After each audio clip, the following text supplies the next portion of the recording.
9 ಹಾಗೂ 10ನೆಯ ಕವನ.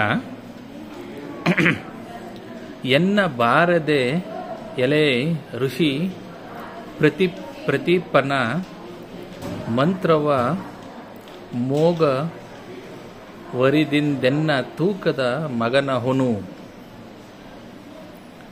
ನೀ ನಂಜಬೇಡ ಎನ್ನುತ್ತ ಕನ್ನಿಕೆಯ ಮುಟ್ಟಿದನು ಮುನ್ನಿನ ಕನ್ಯೆತನ ಕೆಡದಿರಲಿ ಎನ್ನುತ್ತವೆ ತನ್ನ ರಥವಿದ್ದೆಡೆಗೆ ರವಿ ತಿರುಗಿದನ ವಹಿಲದಲ್ಲಿ.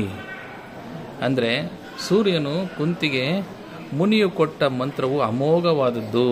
ಅಂದರೆ ಎನ್ನ ಬಾರದೆ ಎಲೆ ಋಷಿ ಪ್ರತಿಪನ ಮಂತ್ರ ಅಮೋಘವದರಿಂ.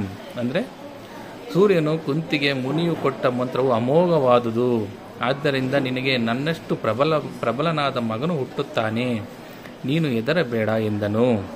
ಕನ್ಯೆಯಾದ ಕುಂತಿಯನ್ನು ಮುಟ್ಟಿ ನಿನ್ನ ಕನ್ಯತನಕ್ಕೆ ಭಂಗ ಬಾರದಿರಲಿ ಎಂದು ಹೇಳಿ ಸೂರ್ಯನು ತನ್ನ ರಥ ಕಡೆಗೆ ವೇಗದಿಂದ ಹೊರಟು ಹೋದನು.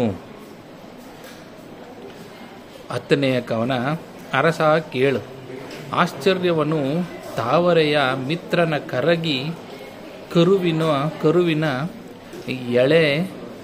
ಎಳೆರ ಎದುರೇನೆಂದನೆ ಥಳಥಳಿಸಿ ತೊಳಗುವ ತನ್ನಿಚ್ಛೆವಿಯ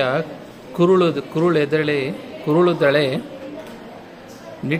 ನಿಟ್ಟೆ ಸುಳುಗ ಅಂಗಳ ಚರಣಕರ ಪಲ್ಲವದ ಕೆಂಪನ ವರಕುಮಾರನ ಕಂಡು ಬೆರಗಿನೊಳಿರ್ದಳ ಕುಂತಿ.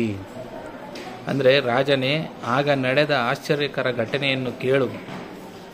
ಸೂರ್ಯನನ್ನು ಕರಗಿಸಿ ಆ ಮಗುವಿನಲ್ಲಿ ಕೂಡಿಸಿದೆಯೋ ಎನ್ನುವಂತೆ ಥಳಥಳಿಸುವ ದೇಹಕಾಂತಿ, ಗುಂಗುರು ಕೂದಲಿನ ತಲೆ, ವಿಶಾಲವಾದ ಎಳಸು ಕಣ್ಣುಗಳು, ಎಳೆಯ ಕೆಂಪಾದ ಚಿಗುರಿನಂತಿರುವ ಕೈಕಾಲುಗಳುಳ್ಳ ಉತ್ತಮ ಶಿಶುವನ್ನು ಕಂಡು ಕುಂತಿಯು ಬೆರಗಾದಳು.